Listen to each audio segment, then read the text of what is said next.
Hey folks, in this lesson we're going to talk about these velocity vectors and develop some geometric intuition about how they operate.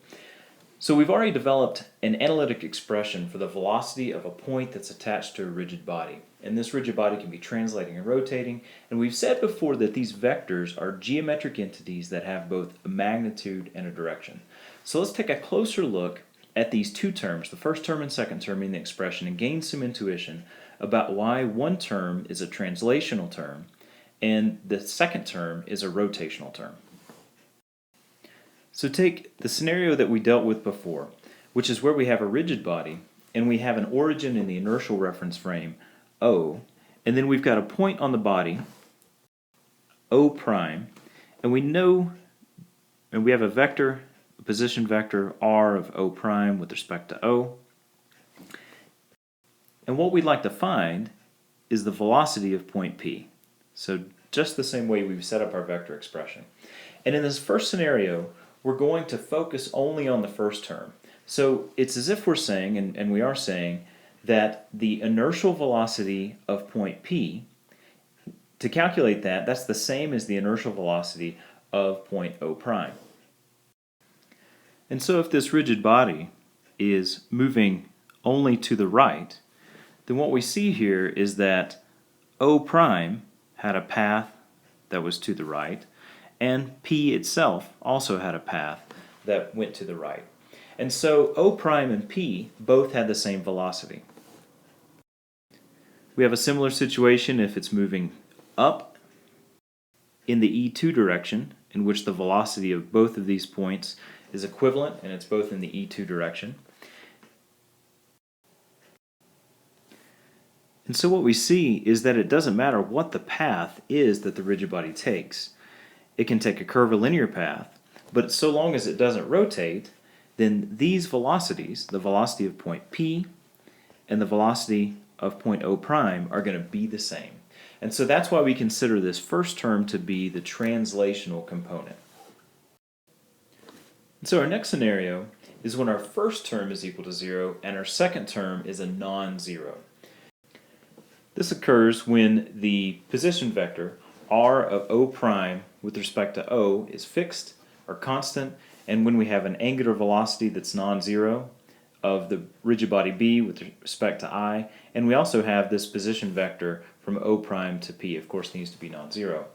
And so when this occurs, this would be rotation about a fixed axis. So in this case, rotation about O prime, because O prime is, or the velocity of O prime is equal to 0. And so if our angular velocity is a counterclockwise velocity, then that simply gives us that fixed rotation in the counterclockwise direction about O prime.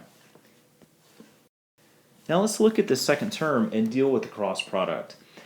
Now we've seen just now that the velocity vector of point of P is going to be pointing essentially in this direction, up and to the left.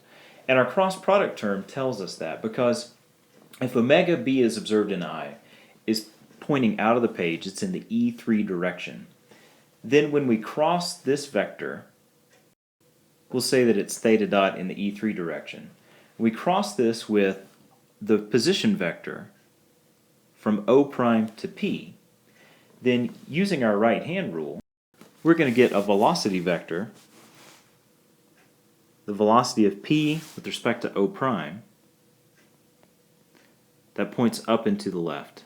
And this is observed in the inertial reference frame. And as you might suspect, this velocity vector is going to be tangent to a circle that would be the radius of the distance between P and O prime. And if we have fixed axis rotation, it's just the same as if that P were spinning in a circle around O prime. And so that brings us to the scenario in which both terms are non-zero, where we have both a translational component and a rotational component.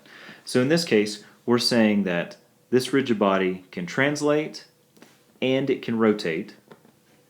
And so when we combine those two motions, we can get translation, let's say, up and to the right, and then rotation counterclockwise, and then that can give us our rigid body rotating and moving in a very general fashion, which is what we want to use to make our dynamics.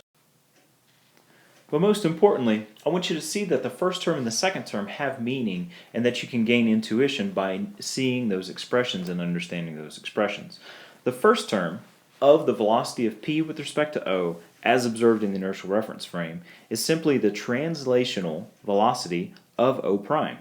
So if our velocity of p with respect to o, observed in the inertial reference frame, if the velocity of o prime, let's say, is up and to the right, then we can draw our velocity vector of point P, and this be up and to the right, being that first component. That's the translational component.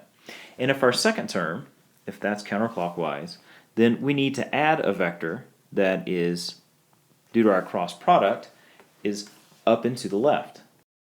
And so this rotational component, draw it onto our vector, and then that means that our velocity of p with respect to o is going to be the addition of these two components, which we've done repeatedly since you started learning about vectors. Now consider that the vector that we've drawn right here is for an instant in time. Because these two components are going to change, the velocity of o prime with respect to o is going to change, as well as the second term, the velocity of p with respect to o prime in the inertial reference frame, are both going to change. And that's because all three of these terms, the velocity of o prime with respect to o, the translational component, is going to change depending on how the body is translating. Our omega is going to change because our rotational velocity can certainly change, as well as this term here. Now remember that the norm of this is constant because those 2 points are a fixed distance, but its orientation with respect to each other is going to change. So if we're measuring that in an inertial reference frame with the inertial basis, that's certainly going to change. But we'll see later that when we measure that in a body fixed frame, that stays constant. And so in summary, we need three things to be able to calculate the velocity of any point on a rigid body. The first is that we need the velocity of any point on the rigid body. As long as we know that, then that's a good foundation to start from. Here we used O prime. O prime isn't necessarily what we need to use. We can use any point.